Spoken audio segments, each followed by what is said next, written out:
వచ్చేసరికి స్వామి వాళ్ళ సైలెంట్ గా వెళ్తున్న వాళ్ళని కూడా అరెస్ట్ లాంగ్వేజ్ మాట్లాడడం జరిగింది. అబ్యూజింగ్ వర్డ్స్, అన్పార్లమెంటరీ వర్డ్స్, మాలధారణ చేసినటువంటి సాముల పైన ఏమైనా లాఠీ చార్జ్ చేశారా? ఆ వీడియో ఫుటేజ్ మీ దగ్గర ఏమైనా ఉందా? ముస్లింస్ ఒక రూల్, హిందూ ఒక రూల్, ఎందుకు అట్లా?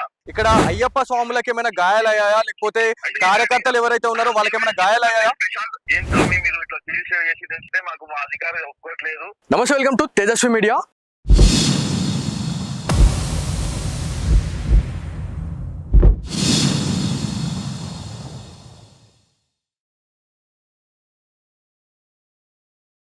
సో ఈ రోజు ఒక టాపిక్ తో మేము ముందుకు రావడం జరిగింది. సో ఇక్కడ అయ్యప్ప మాలధారణ స్వాములు ఎవరైతే ఉన్నారో, దాంతో పాటు బీజేపీ శ్రేణులు, హిందూ సంఘాల నాయకులు తెలంగాణ డీజీపీ కార్యాలయాన్ని అయితే ముట్టడి చేయడం జరిగింది. అక్కడ ధర్నాకైతే యత్నించారు అని చెప్పేసి మనం మాట్లాడుతా ఉన్నాం. ఆ ధర్నాలో లాఠీ చార్జ్ కూడా జరిగిందని చెప్పేసి మనకైతే ఒక బ్రేకింగ్ అయితే అందుతా ఉంది. సో అసలు ఎందుకు ఇదంతా కూడా జరగడం జరిగింది, అయ్యప్ప స్వాములు ఎందుకు డీజీపీ కార్యాలయానికి దగ్గరికి వెళ్ళడం జరిగింది అనే దాని గురించి మనం మాట్లాడుకుంటే, అసలు సీన్ లోకి దిగితే కంచన్బాగ్ పోలీస్ స్టేషన్ సంబంధించినటువంటి సబ్ ఇన్స్పెక్టర్ కృష్ణకాంత్ గారికి అయితే పోలీస్ అధికారులు మెమో జారీ చేయడం జరిగిందని చెప్పేసి మనం మాట్లాడుతా ఉన్నాం. సో ఎందుకు ఈ మెమో జారీ చేశారు అని చెప్పేసి మనం అనుకుంటే, అయ్యప్ప మాలధారణ చేసినందుకు మెమో అయితే జారీ చేశారు అని చెప్పేసి మనకు క్లియర్ కట్ గా తెలుసా ఉంది. సో దీంట్లో పోలీస్ రూల్ బుక్ అనేది అసలు ఏం చెప్తా ఉంది అనే దాని గురించి మనం మాట్లాడుకుంటే, పోలీస్ రూల్ బుక్ అనేది అందరికీ ఒకే రకంగా రూల్స్ అనేది ఇంప్లిమెంట్ చేయాలా అనేది ఖచ్చితంగా మనము గుర్తుపెట్టుకోవాల్సిన విషయం. కానీ ఎక్కడ ఏ ఫెస్టివల్ వచ్చినా కూడా, ఎక్కడ ఏం జరిగినా కూడా పోలీస్ రూల్ బుక్ లో హిందువులు మాత్రం ఏవైతే ఆ బౌండరీస్ ఏవైతే ఉన్నాయో అవి క్రాస్ కావద్దు అని చెప్పేసి ప్రతిసారి చెప్తూనే ఉన్నారు. సో తాజాగా ఎవరైతే పోలీస్ అధికారులు మెమో జారీ చేసిన తర్వాత ఒక మాట మాట్లాడారు. ఒకవేళ మీకు అంతగా అయ్యప్ప స్వామి మాల వేయాలనుకున్నా, లేకపోతే ఇతర మాలలు ఏవైనా వేయాలనుకున్నా కూడా మీకు సంబంధించినటువంటి లీవ్స్ పెట్టుకుని మీరు మాలధారణ చేసుకోవచ్చు అని చెప్పేసి చెప్తా ఉన్నారు. సో దీంట్లో ఇంకా క్లారిటీగా మనం మాట్లాడుకుంటే, సో పోలీస్ రూల్ బుక్ లో కొన్ని విషయాల గురించి మనం మాట్లాడుకుంటే, గ్రేటర్ హైదరాబాద్ లోనే కాకుండా రెండు తెలుగు రాష్ట్రాల్లో ఎక్కడైనా కూడా అన్య మతస్థులు ఎవరైతే మనకి ముస్లిం సోదరులు ఎవరైతే ఉన్నారో డిపార్ట్మెంట్ లో చాలా మంది ట్రాఫిక్ కానిస్టేబుల్స్ కావచ్చు, దాంతో పాటు గ్రేటర్ హైదరాబాద్ లో ఉన్నటువంటి చాలా పోలీస్ స్టేషన్ లో వాళ్ళందరూ కూడా గడ్డం అనేది ఉంటది. సో ఎవరి మతానికి సంబంధించి వాళ్ళు ఒక విశ్వాసం ఉంటది, వాళ్ళకొక నియమ నిబంధనలు ఉంటాయి, వాళ్ళకొక సంస్కృతి సాంప్రదాయాలు ఉంటాయి. సో వాళ్ళందరికీ కూడా ఈ రూల్ బుక్ అనేది వర్తించదా? లేకపోతే ఎవరైతే ఈ గడ్డం కావచ్చు, దాంతో పాటు మాల వేసుకుంటే చెప్పులు లేకుండా ఉండకూడదు అని చెప్పేసి వాళ్ళు మాట్లాడుతూ ఉన్నారు. మరి దీంట్లో గడ్డం ఉన్నటువంటి పోలీస్ అన్నలకి ఎంతమందికి ఈ మెమో జారీ చేశారు అనే దానిపైన అయితే తీవ్రంగా హిందూ సంఘాల నాయకులు, దాంతో పాటు అయ్యప్ప స్వామి భక్తులు ఆగ్రహం వ్యక్తం చేస్తున్న పరిస్థితి ఉంది. సో అక్కడ డీజీపీ కార్యాలయం ఎదుట అయితే పూర్తి స్థాయిలో చాలా ఉద్రిక్త పరిస్థితి అయితే ఏర్పడిందని చెప్పేసి మనం మాట్లాడుతా ఉన్నాం. ఖచ్చితంగా ఇదే అంశంపై మనతో మాట్లాడడానికి బీజేవైఎం శ్యామ్ కిరణ్ గారు అయితే మనతో ఫోన్ ఇన్ లో అందుబాటులో ఉన్నారు. వారితో మాట్లాడదాం. అన్న జై శ్రీరామ్. అన్న ఇక్కడ తెలంగాణ స్టేట్ పోలీస్ డీజీపీ కార్యాలయం ఎదుట అయ్యప్ప స్వాములతో పాటు బీజేవైఎం కావచ్చు, బీజేపీ శ్రేణులు చాలా మంది అక్కడ ధర్నా చేశారు అని చెప్పేసి తెలుస్తా ఉంది. అక్కడ లాఠీ చార్జ్ కూడా చేసిరు అని చెప్పేసి తెలుస్తా ఉంది. అన్న అసలు ఏం జరుగుతా ఉంది? ఈ పోలీస్ రూల్ బుక్ అనేది హిందువులకి మాత్రమే వర్తిస్తుందా, లేకపోతే అందరికి వర్తిస్తుందా, లేకపోతే ఓన్లీ హిందువులకేనా? అసలు వాస్తవం చెప్పాలంటే పోలీస్ రక్షణ అనేది జనాల కోసం రక్షణ, కానీ ఇప్పుడు పోలీస్ కి రక్షణ లేకుండా పోయింది. అలాంటి గవర్నమెంట్ ఇప్పుడు రేవంత్ రెడ్డి పాలన నడుస్తుంది. కానీ రేవంత్ రెడ్డి రెడ్డి అనద్దు, ఎందుకని ఆ రెడ్డి పేరు పెట్టినా రెడ్డి సంఘాలకి సిగ్గు చేయడం పేరు, కానీ ఆయన పేరు రేవంత్ రుద్దిన్ పెట్టాలి, రేవంత్ రెడ్డి కాలం పెట్టాలి. కానీ ఈ ప్రభుత్వం చేసే పని ఇప్పటికి 56 గుళ్ళ మీద దర్శనం చేసిన మన హిందువుల ధర్మీయ ఉన్న వ్యక్తుల మీద కేసు పెట్టి వాళ్ళని టార్చర్ పెట్టి నడిపిస్తున్న రేవంత్ సర్కార్ ఒకటే చెప్తున్నా, హెచ్చరిక చేస్తున్నా, హిందూ బంధువులు ఎంత శాంతంగా ఉన్నారు వాళ్ళు రెచ్చగొట్టే ప్రయత్నం చేస్తే ఊరుకునే పరిస్థితి లేదు. కానీ ఈ టైంలో స్వామి మాల చేసుకొని పవిత్రమైన దీక్ష చేసుకొని 45 రోజులు దీక్ష చేస్తారు. దీక్ష అయిపోయినా శబరిమల అయిపోయి దర్శనం చేసుకుని ఇరుముడి అనేది చేసి ప్రశాంతంగా ఉంటారు. అలాంటి మాల చేసుకోవడానికి కూడా అబ్జెక్షన్ అంటే ఇది ఎక్కడ నాకు అర్థం కావట్లేదు. వాళ్ళు ముస్లిం సోదరులు వచ్చి 5 సార్లు నమాజ్ పోతారు, గడ్డలు పెట్టుకుంటారు, పోలీస్ డిపార్ట్మెంట్ చాలా మంది ఉన్నారు. అలాంటి ఆఖరికి కమిషనర్లు కూడా ప్లస్ డిప్యూటీ కమిషనర్ గానీ సిపి గారు కానీ ఎవరైనా పోయితే మీరు చూసింటారు, బక్రీద్ పండుగ కానీ వీళ్ళు పోయి అక్కడ పోయి కుర్తా పైజామా వేసుకొని పెట్టుకొని అక్కడ చేస్తున్నారు. అలాంటి పరిస్థితిలో వాళ్ళ పర్మిషన్ ఉంది లేదా ఏం లేకుండా నడుస్తుంది. కానీ మా హిందూ ధర్మం వచ్చి పర్మిషన్ అంటే ఏ రకంగా చెప్పాలి చెప్పండి? నిజంగా శ్యామ్ కిరణ్ గారు, ఇక్కడ పవిత్ర భారతదేశంలో ఉంటూ హిందూ ధర్మంలో హిందూ గడ్డపై నుండి ఇలా మన హిందువులకే ఇలా కొంత అవమానం జరుగుతా ఉంది అడుగడుగునా అని చెప్పేసి మనం మాట్లాడుతా ఉన్నాం. సో దీంట్లో ఈ గ్రేటర్ హైదరాబాద్ లో చూసుకుంటే ట్రాఫిక్ కానిస్టేబుల్స్ కావచ్చు, దాంతో పాటు ఇక్కడక్కడ ఉన్నటువంటి పిఎస్లు ఏవైతే ఉన్నాయో పిఎస్ లిమిట్స్ లో చాలా మంది గడ్డంతో చాలా మంది కనిపిస్తూ ఉంటారు. మరి రూల్ బుక్ లో వాళ్ళు క్లియర్ గా వాళ్ళు మెన్షన్ చేశారు, ఇక్కడ షూస్ కావచ్చు, దాంతో పాటు ఎయిర్ స్టైల్ అనేది, దాంతో పాటు బియర్డ్ అనేది ప్రాపర్ గా మెయింటైన్ చేయాలని చెప్పి చెప్తా ఉంటారు. ఇక్కడ ముస్లిం సోదరులు ఎవరైతే ఉన్నారో రూల్స్ ని బ్రేక్ చేశారు. బ్రేక్ చేసిన తర్వాత ఎంత మందికి మెమోస్ అనేది జారీ చేయడం జరిగిందని చెప్పేసి చాలా మంది క్వశ్చన్ చేస్తా ఉన్నారు. దీనికి మీ సమాధానం ఏంటండి? నేను ఒకటే మాట చెప్తున్నా, ఎందుకంటే పొద్దున ఒకటి నేను అంటే మా బీజేపీ పార్టీ హౌస్ కి బయలుదేరినప్పుడు కానిస్టేబుల్ మాల వేసుకుని నించున్నారు.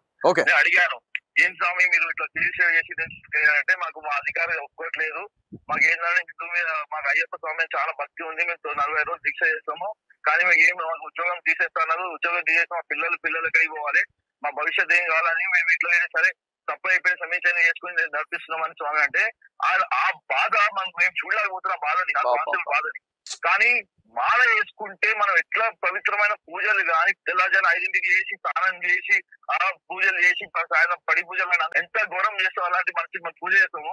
అలాంటిది ఇప్పుడు గవర్నమెంట్ వచ్చి పర్మిషన్ కావాలా, పర్మిషన్ తీసుకోవాలంటే ఎందుకు ఏం పర్మిషన్ కావాలండి? ఏ రాజ్యాంగం రాసింది పర్మిషన్ గురించి చెప్పండి? ఎక్కడ అడిగే హిందూ వాళ్ళు మాల వేసుకోవద్దు, వీళ్ళు మాల వేసుకోవద్దు, వాళ్ళు మాల వేసుకోవద్దు అంటే ముస్లిం ఒక రూల్, హిందూ ఒక రూల్ ఎందుకు అట్లా? ఎగ్జాక్ట్ అండి, rule is rule, rule for all అని చెప్పేసి ప్రతి డిపార్ట్మెంట్ లో చెప్తా ఉంటాం. మాల వేసుకోవాలని పర్మిషన్ తీసుకోవాలని ఇక్కడ హైకోర్టు కానీ సుప్రీం కోర్టు కానీ ఇక్కడ రాసున్నారా?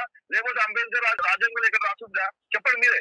అలాంటిది హిందూ ఒక మాల వేసుకోవాలంటే ఇంతగా నరకం అవేస్తే అవసరమా? అంటే రేవంత్ రెడ్డి అనేది హిందూ కాదు అంటే మనం చూపించే కాంగ్రెస్ అంటే ముస్లిం పార్టీ అంటే అలాంటప్పుడు రేవంత్ రెడ్డి ఖానం పెట్టుకోమని చెప్పండి. శ్యామ్ కిరణ్ గారు, హిందూ వస్తే కదా. శ్యామ్ కిరణ్ గారు, ఇక్కడ ధర్నా చేసే టైంలో లాఠీ చార్జ్ చేయడం జరిగిందని చెప్పారు. ఇక్కడ అయ్యప్ప స్వాములకి ఏమైనా గాయాలయ్యాయా, లేకపోతే కార్యకర్తలు ఎవరైతే ఉన్నారో వాళ్ళకి ఏమైనా గాయాలయ్యాయా? మేము ప్రశాంతంగా మా డీజీపీ గారిని కలిసి మెమోరీ నుంచి ఇట్లా ఇష్యూస్ నడిచింది, దాన్ని సీరియస్ యాక్షన్ తీసుకోండి, ప్లస్ ఆ ఎస్ఐ గారిని సస్పెండ్ చేసి మళ్ళీ రిజాయిన్ కోసం ప్రశాంతంగా సాంకేతిక వెళ్తుంటే పోలీసులు వచ్చి అయ్యప్ప మాల వేస్తున్నారో అది చూస్తారు కానీ గల్లబట్టుడు లాఠీ చార్జ్ చేసిన కొట్టుడు అంటే మనం ఒక అయ్యప్ప మాల వేసిన వాళ్ళకి కాలు ముక్కుది సంపాదించడం ఆయనకి అలాంటి ఒక దేవుళ్ళ చూస్తున్న వాళ్ళకి కాలు మీద కాలు పెట్టి గొంతు పిచ్చుకుడు లాఠీ చార్జ్ చేసుడు ఎన్ని ఘోరం నాకు అంటే అట్లా పోలీసు వాళ్ళు యూనిఫామ్ వేసుకున్నారు కానీ ఆ లోపల ఇంకా దేవుడు అనే భక్తి ఉందా లేదా అర్థమవుతుంది. శ్యామ్ కిరణ్ గారు, ఇక్కడ ఇంకొక విషయం గురించి మనం మాట్లాడుకుంటే కేవలం హిందువుల పైన మాత్రమే దాడులు జరుగుతా ఉన్నాయని మనం దశాబ్ది కాలంగా మనం చెప్పుకుంటూనే ఉన్నాం, ఇప్పటికి చూస్తూనే ఉన్నాం. కానీ వేరే మతస్థులని టచ్ చేయాలంటే కూడా పోలీస్ అన్నలు ఆలోచిస్తుంటారు. కానీ హిందువులంటే ఇంత చేతగాని వాళ్ళలాగా చూస్తా ఉన్నారా, లేకపోతే వీళ్ళని మన ఏసీ ఎవరైనా వచ్చి అడుగుతారా అనే ఒక ధీమాతో ఇదంతా చేస్తా ఉన్నారా? ఇప్పుడు వీళ్ళ పడి ఓట్ బ్యాంక్ కోసము జూబ్లీ ఎలక్షన్ లో టోపీ పెట్టుకుని ముస్లిం అని తిరిగారు. ఓట్ బ్యాంక్ ఏం తెచ్చుకున్నారు, డూప్లికేట్ ఓట్లు పెట్టి గెలుచుకున్నారు. అదొక వీళ్ళతో కూడా అయింది. నేను ఒకటే మాట్లాడుతా, హిందూ బంధువులు అందరూ ఒకటే మాట్లాడుతున్నా, మేము బీజేపీ కానీ బీజేపీ కానీ బజరంగ్ దళ్ కానీ ఆర్ఎస్ఎస్ కానీ హిందూ వారి మేము ఎప్పుడైనా కొట్టడానికి సిద్ధం ఉన్నాం. కానీ మీరు హిందూ బంధువులు కూడా చెప్తున్నారు, మీరు కూడా ఒకసారి బయటికి వచ్చి మన గుళ్ళని మన మతాన్ని రేపు పొద్దున మేము లేకపోతే మీ ఇంటికి వచ్చి లోపలికి వచ్చి మేమేమని పరిస్థితి వస్తుంది, మీ లోపల ఉన్న గుళ్ళు పల్లె వస్తుంది. మేము ఎప్పుడు రక్షణ ఇప్పుడు మేము హిందూ సంబంధించిన రక్షకు ఉన్నాము, అలాంటి పోలీసు వాళ్ళు కూడా మన కోసం రక్షణ కోసం ఉన్నారు. కానీ వాళ్ళకే సురక్ష లేదు, ఈ గవర్నమెంట్ వాళ్ళకే సురక్ష లేదు. అలాంటిది మనం కూడా ఏమంటారు అంటే హిందూ బంధువులు ఒకటేమంటారు అంటే ఎప్పుడో మేల్కొని బయటకు వచ్చి మన గుళ్ళని కాపాడుకుందాం. పార్టీ ఇచ్చిపెట్టండి, పార్టీ లేకుంటే ఏదుంటది కానీ ధర్మం అనేది ప్రతి చచ్చే వరకు ఉంటది. శ్యామ్ కిరణ్ గారు, ఇక్కడ ఒక 5 నుంచి 6 లోపలికి అనుమతించడం జరిగింది డీజీపీ కార్యాలయానికి. దాంతో పాటు డీజీపీ గారిని కూడా కలిశారు అని చెప్పేసి మనకు వార్తా కథనాలు వస్తా ఉన్నాయి, మనకి ఇన్ఫర్మేషన్ వస్తా ఉంది. సో దాంట్లో సబ్ ఇన్స్పెక్టర్ ఆఫ్ పోలీస్ ఎవరైతే కృష్ణకాంత్ గారు ఎవరైతే ఉన్నారో అతని పరిస్థితి ఏంటంటారు? టార్గెట్ ఏమైనా చేసే అవకాశం ఏమైనా ఉందా అతన్ని? ఏమైనా క్లియర్ గా చెప్పండి. మా గణేష్ గుండే గారు అధ్యక్షుడు, రాష్ట్ర అధ్యక్షుడు విజయవాడ అధ్యక్షుడు గణేష్ గారు చెప్పేసి ఫ్లాట్ ఇచ్చడం జరిగింది.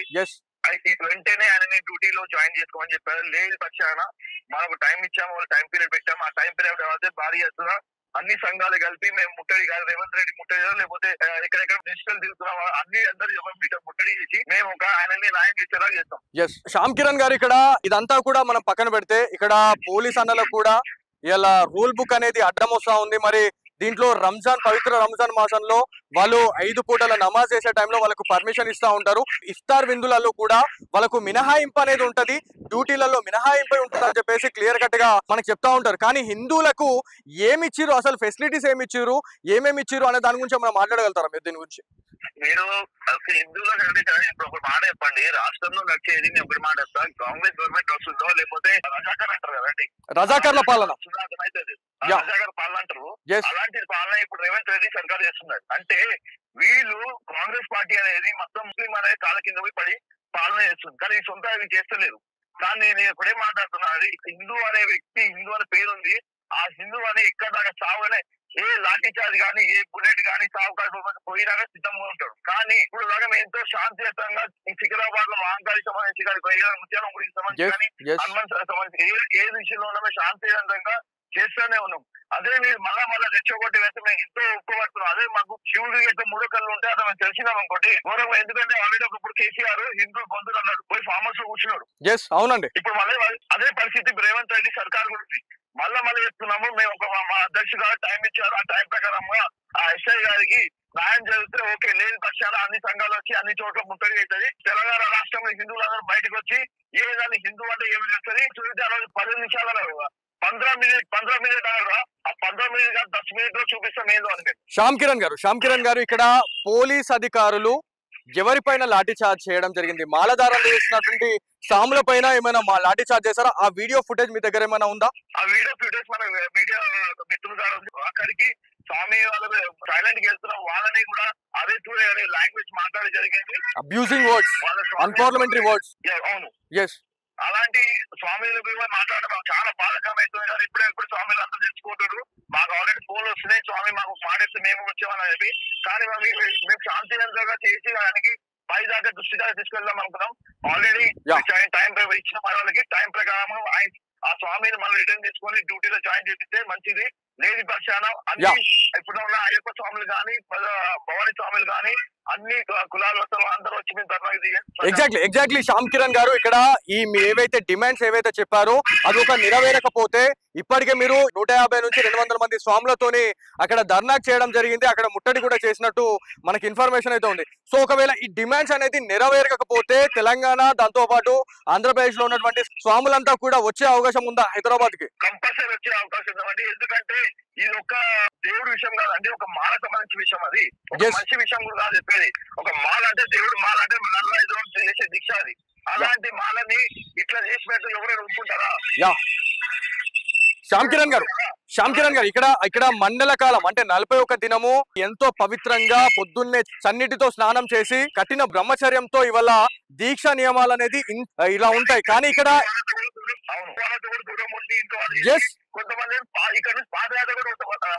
వేలాది మంది వెళ్ళారండి. అవునండి. సో పవిత్రమైన మాలని ఇట్లా చేస్తే ఎవరైనా ఒప్పుకుంటారు? స్వాములకి ఇది వల్ల అవమానం జరిగినట్టేనా కాదా? బరాబర్ అవమానం జరిగిందంటే బరాబర్ అవమానం జరిగిందే. దానికి వ్యతిరేకంగా మేము ఈరోజు శాంతియుతంగా పోయినాము. దానికి ఆల్రెడీ టైం ఇచ్చినాము. ఆ టైం ఏమైతే మేము చూపించి చెప్తామని చెప్తున్నాం. శ్యామ్ కిరణ్ గారు, ఎవరెవరు గాయాలైనా ఎంతమందికి తగలడం జరిగింది లాఠీ చార్జ్ లో? స్వామి కొంతమంది స్వాములు వచ్చారు, అయ్యప్ప స్వాములు వచ్చారు, వాళ్ళ మీద మరియు యువమోర్చా కార్యకర్తల మీద జరిగింది. ఓకే. కానీ మా అధ్యక్షుడు గారు ఆల్రెడీ దాని మీద విచారిస్తున్నారు. దానికి డిసైడ్ చేసి ఇంకా ముందుకు కార్యక్రమం ఏముందో మా అధ్యక్షుడు ఏం చెప్తారు వాళ్ళు బట్టి మనం ముందుకు వెళ్తాం. Right, thank you Shyam Kiran గారు. జై శ్రీరామ్ అండి. సో ఇది మొత్తానికి ఇక్కడ సిచ్యువేషన్ ఏంటి అనేది క్లారిటీగా కళ్ళకు కట్టినట్టు ఇవాళ బీజేవైఎం నేత శ్యామ్ కిరణ్ గారు అయితే ఇవాళ చెప్పిన పరిస్థితి అయితే ఉంది. ఎందుకంటే తెలంగాణ స్టేట్ పోలీస్ డీజీపీ కార్యాలయం ఎదుట ధర్నా చేసే టైంలో అక్కడ లాఠీ చార్జ్ జరిగింది. లాఠీ చార్జ్ జరిగే టైంలో అక్కడ యువమోర్చా జిల్లా మనకి అధ్యక్షులు కావచ్చు, దాంతో పాటు అక్కడ ఉన్నటువంటి కార్యకర్తలు, అక్కడ ఉన్నటువంటి స్వాములు, సో మాలధారణ చేసినటువంటి స్వాములు ఎవరైతే ఉన్నారో ఆ స్వాములకు కూడా ఒక రెస్పెక్ట్ ఇవ్వకుండా వాళ్ళని కొట్టారు అని చెప్పేసి ఇవాళ మనకు తెలుస్తా ఉంది. మరి దీంట్లో ఏ రకంగా తెలంగాణ స్టేట్ పోలీస్ కావచ్చు, దాంతో పాటు కాంగ్రెస్ సర్కార్ ఏ రకంగా స్వాములకు, అయ్యప్ప స్వాములకు ఇవాళ సారీ చెప్తారు, క్షమాపణ చెప్తారు అనే దాని గురించి కావచ్చు, దాంతో పాటు కన్సర్న్ బాగ్ పోలీస్ స్టేషన్ సబ్ ఇన్స్పెక్టర్ అయినటువంటి కృష్ణకాంత్ గారికి మెమో అనేది ఖచ్చితంగా రిటర్న్ తీసుకోవాలా, అతని పైన ఏమైనా శిక్ష ఉల్లంఘన చర్యలు ఏమైనా తీసుకున్నా కూడా, ఏమైనా మీరు పర్సనల్ గా ఏమైనా తీసుకున్నా కూడా మా హిందూ సంఘాలు ఖచ్చితంగా విడిచిపెట్టవు, ఈ కృష్ణకాంత్ వెనుక మేమంతా కూడా ఉంటాము అని చెప్పేసి ఇవాళ హిందూ సంఘాల నాయకులు, దాంతో పాటు పెద్ద మొత్తంలో తెలుగు రాష్ట్రాలలో ఉన్నటువంటి అయ్యప్ప స్వామి భక్తులు ధీమాను వ్యక్తం చేస్తున్న పరిస్థితి ఉంది. సో ఇది వాళ్ళ స్పెషల్ స్టోరీ.